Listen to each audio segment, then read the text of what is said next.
Today, in the town of David, a Savior has been born to you. He is the Messiah, the Lord. The prophecy of Bethlehem reminds us of God's perfect plan through Jesus' humble birth. From small beginnings comes the eternal King, who brings peace and salvation.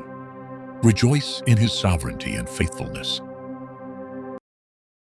Maraming bagay ang dumarating, lahat ay lilipas din. Ligaya't kalungkutan, panahon din lang.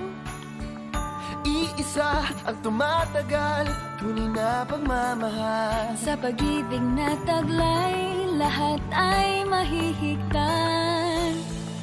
Salamat sa pag-ibig na subok ng panahon.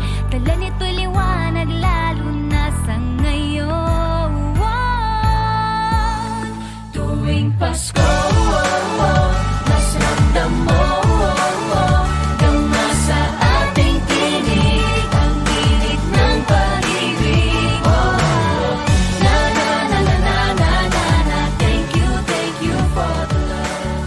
Na na na na na. Kung kailan